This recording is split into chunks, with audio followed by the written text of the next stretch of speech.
এই যে মেয়েরা গরিবী হালে চললেই ওয়াইফ ম্যাটেরিয়াল, এই পোস্টগুলো ফেসবুকে দেখতে দেখতে আমার চোখগুলো ছানা বড়া হয়ে গেল। তো ভাবলাম যে কিছু কথা না বললেই না।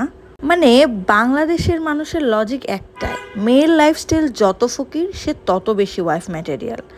বাস্তবতায় আসতে হবে। মানে তোমার যোগ্যতা যদি হয় ৮,০০০ টাকার একটা চাকরি থেকে বেতন কামানোর, তাহলে খুব স্বাভাবিক যে তুমি একটা ধনী পরিবারের মেয়েকে অ্যাফোর্ড করতে পারবা না। এটা থেকে মেয়েটার দোষ নাকি তোমার দোষ বলো তো?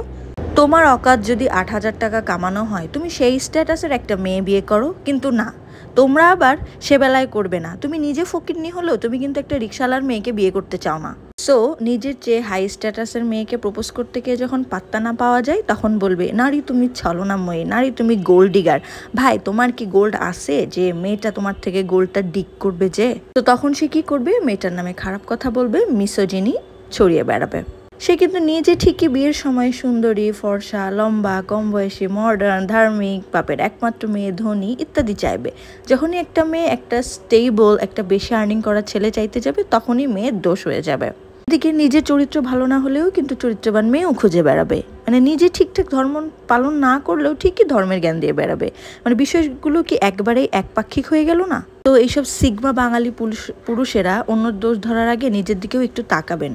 ধর্ম শুধু মেয়ের জন্য না, আপনাকেও মানতে হবে। ভালো একটা মেয়ে পাওয়ার অধিকার শুধু আপনারই নাই, একটা মেয়েরও কিন্তু একটা ভালো ওয়েল সেটেলড স্বামী পাওয়ার অধিকার আছে। আপনার পাপের হিসাব আপনার, আমার পাপের হিসাব আমার, আমারটা আমি দেব। কে জান্নাতে যাবে, কে জাহান্নামে যাবে, এগুলো নিয়ে আপনার নারী বিদ্বেষী পোস্ট করা কতটা যুক্তিযুক্ত আপনি বলুন তো?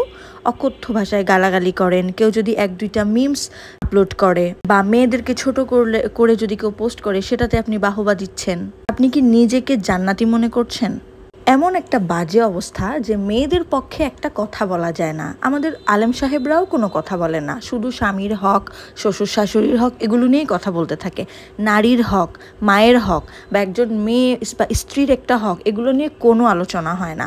সব কিছুই যেন বাংলাদেশে একটা মেয়েকে ঘরে আটকানোর মানে কাজেই আটকে যায়। একটা মেয়ের পাখা কেটে দেওয়া, এটা হচ্ছে সবার আগের কাজ।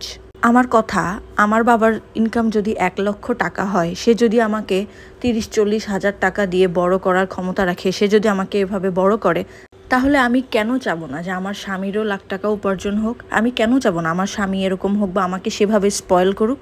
এখন ১০,০০০ টাকা ইনকাম করা ছেলে যদি আমাকে ব্যাশিং করে, তাহলে সেটা আমার কেমন লাগবে? আপনি নিজের দিকেই তাকান না কেন?